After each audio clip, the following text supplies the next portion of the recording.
fun.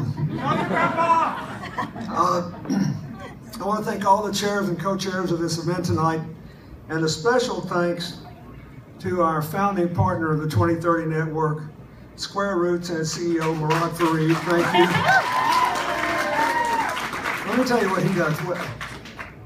My goal, since I started this foundation with a dozen employees or so in Harlem in 2002, has been to maximize the amount of money that people like you give that go directly to the programs like those you saw.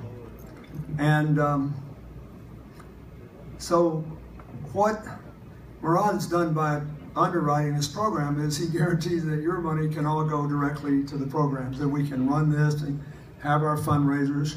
We have had 300,000 people over the years give us $100 or less. So we have, I'm always, if I could run this whole thing on contributions of $1,000 or less, I would. Because we now have reached the point where we get a lot of other partners. You saw in the film some of the statistics. I want to tell you what it means to me. I know this is a political season, and I tell everybody, I'm not sure I'm any good at that anymore, because I watch these debates and I'm not mad at anybody. I don't, you know, I've got a granddaughter who just turned a year old, and I watch her tonight. Right before I came over here, I got myself in the proper frame of mind, because I went by and my son-in-law and I fed her dinner, and she took the food away from us and fed herself, and she got a very limited vocabulary, but it's all bilingual. She knows the Spanish words for everything, she knows the English words for it. And I'm happy about that. But here's what I wanted to say. I had a theory about how the world worked when I left the White House, and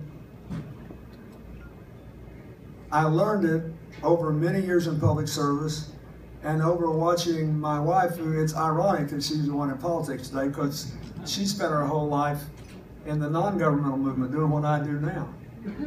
And most of what I learned about how this works, I learned just from watching her over many years.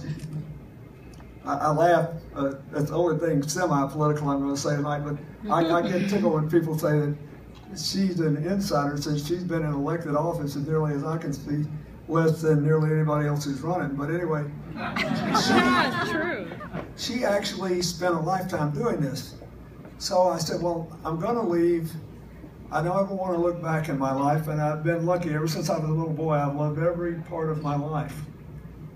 And I wanted to see if I could work on things that I cared about as president, where I could still have an impact and deal with big opportunities and big problems in the right way.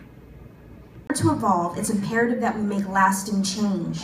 The foundation states, we believe a community can only reach its full potential by involving everyone in its social and economic life.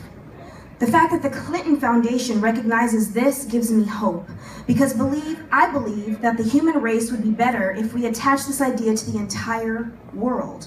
Unless we make a point of all working together and acknowledging every person as equally important and capable of making an impact, the change we desire will never be realized. There was always room to give back, and it's something that I take very seriously and I hope to impart in my children and to pass on.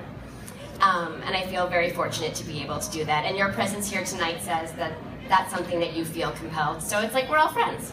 Right? Yeah. Thank you. So today the Clinton Foundation works